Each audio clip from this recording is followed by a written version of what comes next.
Hi, my name is Bob McKenzie. I'm going to do a 24,000 mile review on my Tenere 700. I've been fortunate enough to have this bike for a couple of years now, and I've done several reviews on it, one at 3,000, 8,000, and 16,000 miles. So when I got to 24, when I thought that was the time you did the valve check, I didn't realize that you don't have to do it until 26,000 miles. So anyways, I took it in and had them check the valves, which they were in spec. And what I want to talk about on this bike is the maintenance costs. The other reviews talk about how the bike performs, the different things that I've added onto it, and that kind of thing. And this one, I just really wanted to talk about the reliability and how much it cost me to maintain the bike.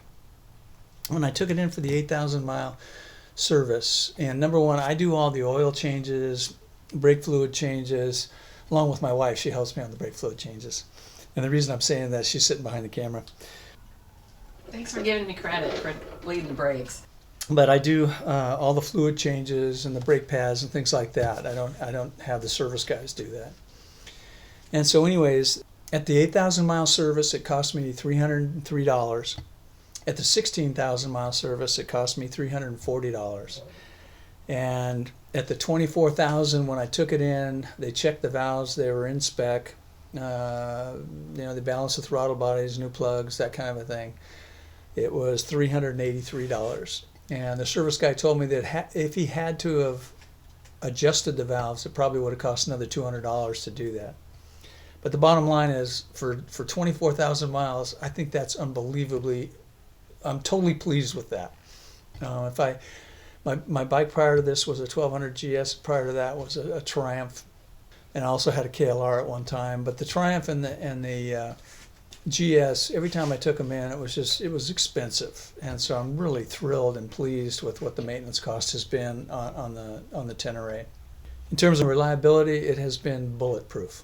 I haven't had any issues except for one very small one with my Tenere. When it's cold and you first take off, the clutch has a tendency to slip. It makes this horrible sound. It kind of goes and slips if you don't let it out real slow.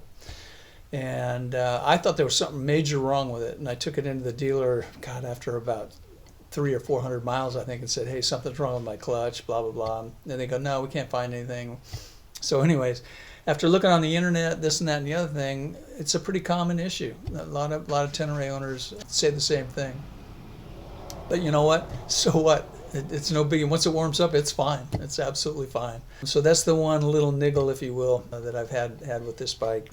I did break the side stand switch last week when I was practicing. That was my fault, not the bike's fault. But otherwise, it's just been fantastic. Whether you're touring or you're off-road, this thing will do it all. I will admit that I'm putting too many miles on this bike, and because I have to go a long ways usually to do any dirt riding or camping, that kind of thing.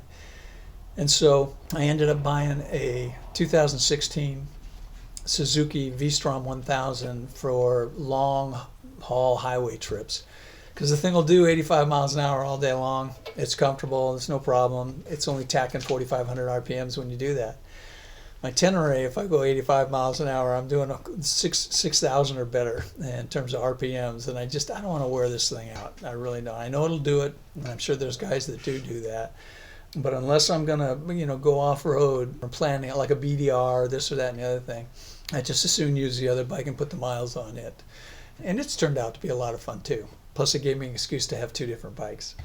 And would I buy this bike again? I would buy this bike again in a heartbeat. I know there's a lot of new good bikes out there. The Touareg 660, the new Suzuki, the new Honda, the KTMs, the Husqvarnas, just all that stuff. I don't care. I don't need all the different things. I didn't need it when I bought this. I didn't care about traction control or this or that or the other thing. This meets my needs. It's less expensive than those other bikes, and I am totally, totally pleased with the Yamaha Tenere 700. So anyways, if you have any questions or anything I can answer for you on this, feel free to let me know in the comments section, and thanks very much for watching.